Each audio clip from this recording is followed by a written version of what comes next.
এবার যদি আমার স্বামীর বিরোধিতা করে আমাকে পাপ করতে হয়, আমি তাও করব রাজমা, তাও করব। আমি আমার খনাকে আর কষ্ট পেতে দেব না, কিছুতেই দেব না। তুমি জানো তুমি আমার কত বড় সমস্যার সমাধান করে দিয়েছো? সেই জন্যই তো আমি তোমাকে এত ভালোবাসি ভাই কাকা। আমি তোমার সমস্যার সমাধান? যারা সত্যিই কারো সাহায্য করেন তারা কখনোই নিজের কথা নিজের মুখে বলতে চান না, আর সেই গুণটা দেখছি তোমার ভাই কাকার মধ্যেও রয়েছে। এসব কথা এরা কেন বলছে কে জানে। যতদূর স্মরণ হয় আমি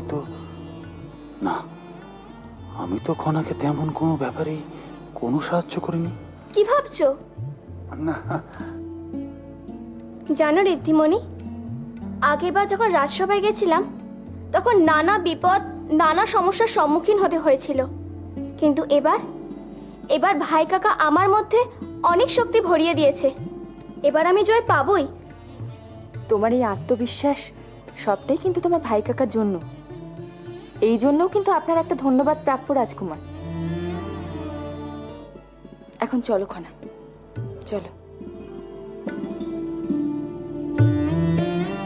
আচ্ছা মহানামা, সভায় খনার সব থেকে বড় সমর্থক কে বলে তোমার মনে হয়? জয়দ্রথ।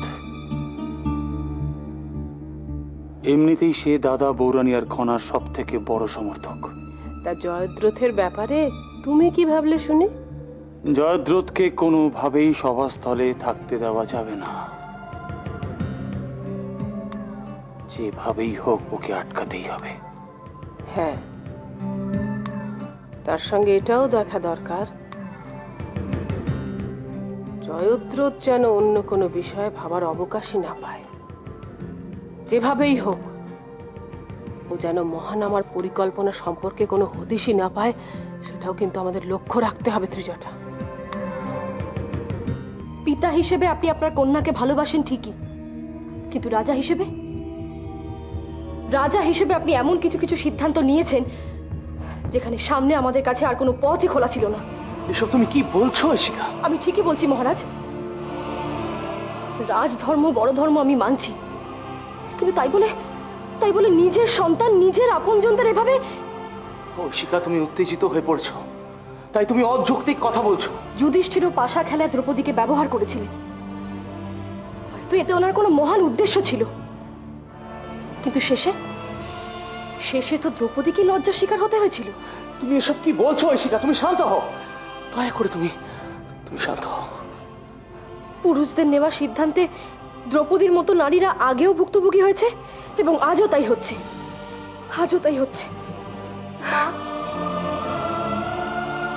মা, আমি যদি এই সভাতে অংশগ্রহণ না করি তাহলে কি কোনো পরিবর্তন ঘটবে?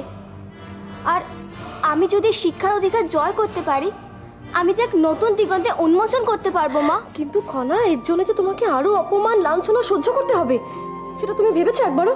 মা, তুমি চিন্তা করো না। যেভাবে ভগবান শ্রীকৃষ্ণ দ্রৌপদীর বস্ত্রহরণের সময় লজ্জা নিবারণ করেছেন, সেইভাবে সভাতে কেউ না কেউ থাকবেনই যিনি আমার সম্মান মর্যাদা রক্ষা করবেন। আমি নিশ্চিত মা, আমি নিশ্চিত। দিদি, তুমি খনাকে যা ভাবছো, খনা কিন্তু তার থেকে অনেক বেশি সহনশীল। আমার দৃঢ় বিশ্বাস ও এই পরীক্ষায় খুব সহজেই উত্তীর্ণ হবে।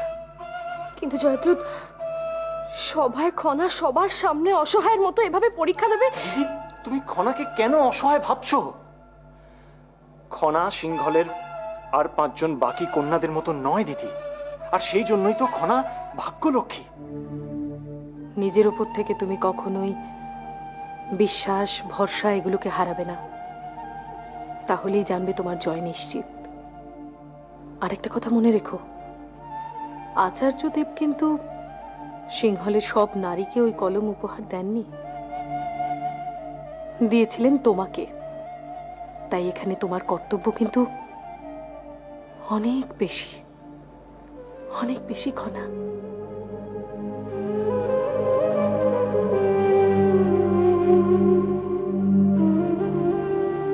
Come on.